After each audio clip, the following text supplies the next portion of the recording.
With 1 month to go, the drums are beating loud and clear on both sides of this debate.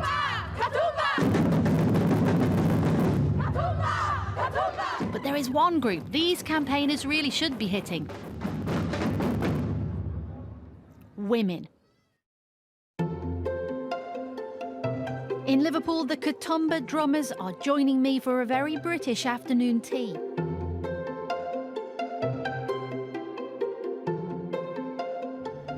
Quick question, show of hands, who hasn't made their mind up yet? Most of you. Most of you. Why?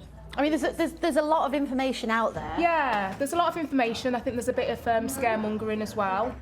Well, I think that is part of the problem. There's so much information, it's really hard to decide.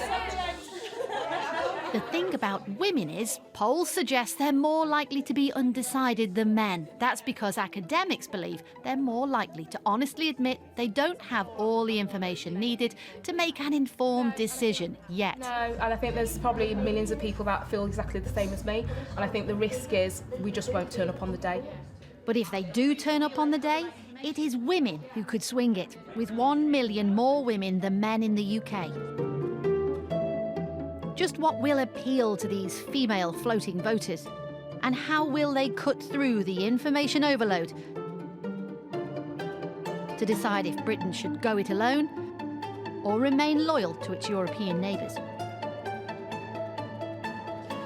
I think it's mainly because no one has yet really piqued my interest. There's nothing that's been specifically aimed at, I think, me and what would affect me.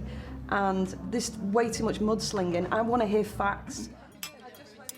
Here, they believe both campaigns have been dominated by scare tactics, the crisis that would come with closer ties to the continent, and the perils of pulling out to go it alone.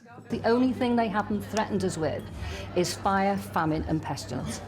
That's the only thing they haven't come up with. And I bet you between now and the 23rd of June, somebody's going to bring that out of the hat as well.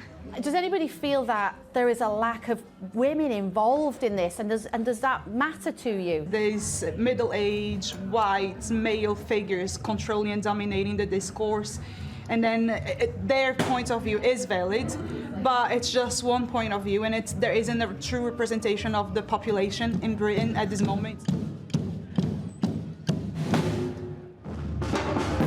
Just who beats the drum out on the campaign trail matters to these women.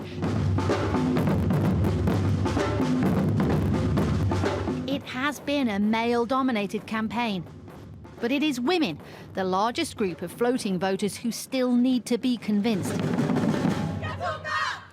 Hillary thinks she already is. I think I'm going to exit EU because the Remain campaign is extremely negative and full of fear. I'm going to vote to stay in the EU, and I think the reason being is I'm standing in a city that has benefited so much from having European funding. Still don't know. Not a clue. Not got a clue. They need to be speaking to you, don't they? Definitely. What would you say to them? Well, if they listen to this, you need to convince me. I'm here. Tell me what I need to do. It is votes of women like this that are there for the taking. They just need to hear the message loud and clear. Jayne McCubbin, BBC News.